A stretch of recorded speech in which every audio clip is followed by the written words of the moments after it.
साथियों नमस्कार। आप सभी साथियों का स्वागत है टेट अड्डा परिवार पर, आपके अपने परिवार पर। सर, बिहार में बहुत ज्यादा कहते हैं ना 7वें चरण का जो इंतजार हो रहा था, वो इंतजार भाई अब तो खत्म हो गया है। सर खत्म हो गया इंतजार, और हाँ। उसमें बहुत सारी चीज़ चेंजेस हुई है दोस्तों। तो उसमें इस बहुत सारी चेंजेस में से जो नियमावली में एक जो सबसे बड़ा जो एक अच्छा हम चेंजेस करेंगे खासकर महिलाओं के लिए, कि बिहार का जो 7वें चरण की महिलाओं के लिए सर क्या एक खुशखबरी है।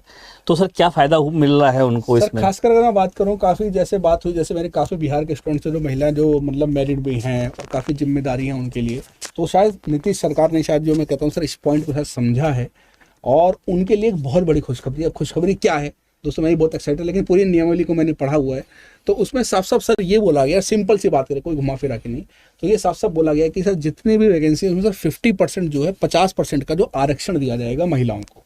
ओके। हाँ, 50% का आरक्षण दिया जाएगा। यानी कि सर सभी विषयों में आप लोगों को जो महिलाएं हैं, ठीक है, उनके लिए आरक्षण की व्यवस्था की गई है इसमें 50%। तो आप लोगों के लिए एक चांसेस पहले भी थे, और अब थोड़ा सा ये है आप लोगों के लिए और अच्छा चांस है आप लोगों के लिए, भाई आप अपने आप को प्रूव कर सकें कि हाँ आप भी किसी से कम नहीं हैं। क्योंकि दोस्तों देखो यार, अभी भी यूपी PSCS में रिजल्ट आया है जिसमें 10 महिलाओं में से 10 लेडीजों में से 10 लड़कियों में से 8 जो है लड़कियों ने टॉप किया है, ठीक है, 2 लड़के हैं। तो मतलब मेरे कहने का ये दोस्तों, कहीं भी ऐसा नहीं है कि नारी शक्ति कहीं भी कम पड़ रही है, और बल्कि ऊपर जो है मैं समझता हूँ कि अच्छा जो है उनका प्रदर्शन हो रहा है, अच्छे तरीके से अपने रिजल्ट लेके आ रहे हैं, अच्छा उनका स्कोर आ रहा है। और यहाँ भी देखोगे सीटेट के अंदर भी सर अगर हम देखेंगे तो अच्छा रिजल्ट यहाँ भी दिया है उन्होंने।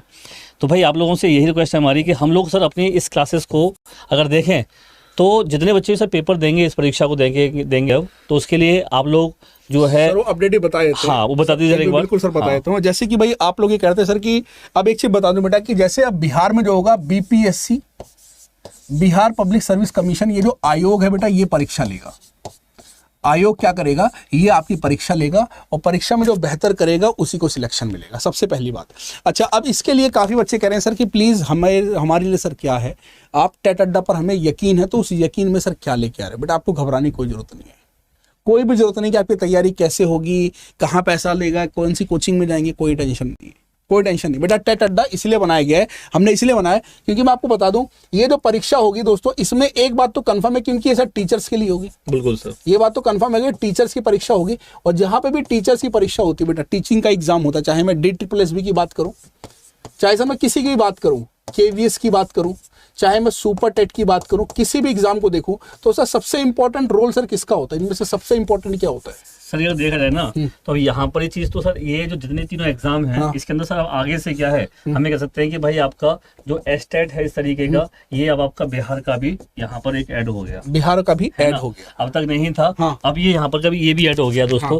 तो देखो भाई आप लोग देखोगे ना, तो इन सब में सर जहाँ तक पेपर का पैटर्न आएगा उसके अंदर तो सर 2-3 चीजें तो कंफर्म है कि सर आपकी जो CDP सब्जेक्ट है साइकोलॉजी, वो आपकी आनी ही आनी है, और अच्छे नंबरों की आनी है सर, जहाँ तक मुझे लगता है। बिल्कुल वही मैं कहना चाहता सर, DSSB की बात करें सर, अगर मैं सुपर टेट की बात करूं तो इसमें तो सर 100 नंबर की आ जाती है।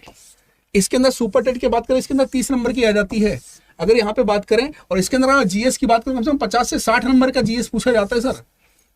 तो सर उसी तर्ज पे मैं ये कहना चाहूंगा बेटा, देखो ये हमारा अनुमानित है और लगभग इसी के आसपास आंकड़ा बैठेगा। 2 पार्ट आपके लिए बहुत इंपॉर्टेंट दोस्तों, GS वाला और आपका CDP वाला। बाकी मैथ भी है, बाकी आपका हिंदी है, इंग्लिश, सारे होंगे। लेकिन अभी आप लोग जो है हमारे साथ, मैं साथ ये कहूँगा कि टेट अड्डा पर जुड़ करके आप अपना बेस तैयार कर सकते हैं, क्योंकि वहाँ पर आप लोगों के लिए क्लास चल रही है। इस सैटरडे भी सर हम लोग जो है आप लोगों के लिए SST की मैराथन क्लास लेके आ रहे हैं, ठीक है। तो आप लोग जो है कहीं ना कहीं डायरेक्टली या इनडायरेक्टली तरीके से आप जुड़ करके उस चीज़ को तैयार कर लीजिए, जो आपको फायदा मिलेगा। तो सर ये तो मैं एक बार बता ही दूं सर इनको, जैसे आपने कहा ये सर, सबसे पहली बात तो भाई, जैसे हम बात करें NCERT, बेटा अभी से पढ़ना शुरू कर दो अगर आपको एग्जाम क्लियर करना है। NCERT 6th 7th 8th में कहूंगा अप टू 10th क्लास तक की जो NCERT है, इसका निचोड़ खासकर सोशल साइंस की किताबें, सोशल साइंस की किताबें, और इसी पे आधारित इस शनिवार को दोस्तों, इस शनिवार की अगर हम बात करें, इस शनिवार को हम लोग 12 बजे इसी पूरी NCERT का दोस्तों निचोड़ लेकर आ रहे हैं, मैराथन लेके आ रहे हैं। सबसे पहली बात SST का सोशल साइंस का पूरा निचोड़ दे रहे हैं।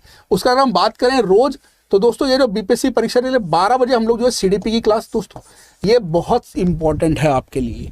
1 बजे आपका EVS की क्लास, और 4 बजे हमने दोस्तों शुरू करा है मैथ, ठीक है, सोशल साइंस रेगुलर चल रहा है जो साइंस, और आगे इसी तरीके से हम आपको लैंग्वेज भी पढ़ाएंगे। तो दोस्तों हमारी तो उम्मीद यही है कि जितने भी आपके एग्जाम हो, चाहे कोई भी एग्जाम हो, हम आपको यूट्यूब पर, और दोस्तों कोई पेड की बात नहीं कर रहा है, क्यों सर? हाँ सर, बिल्कुल यूट्यूब पर आपके टेट अड्डा पर पढ़ाएंगे। तो दोस्तों अगर जुड़े रहिए, यकीन दिलाता हूं, क्योंकि यकीन बैच पे आपका हमने जो चलाया है उसको बहुत अच्छा रिस्पॉन्स मिला है, तो यकीन दिलाते हैं सर इसमें भी हम बच्चों के लिए खरे उतरेंगे। और अगर दोस्तों हमारी बात अच्छी लगी और लग रहा है कि हाँ वीडियो उठा के देख सकते हैं, कमेंट देख सकते हैं, तो सब्सक्राइब कर लीजिएगा और अपने दोस्तों तक शेयर कर दीजिएगा। धन्यवाद साथियों।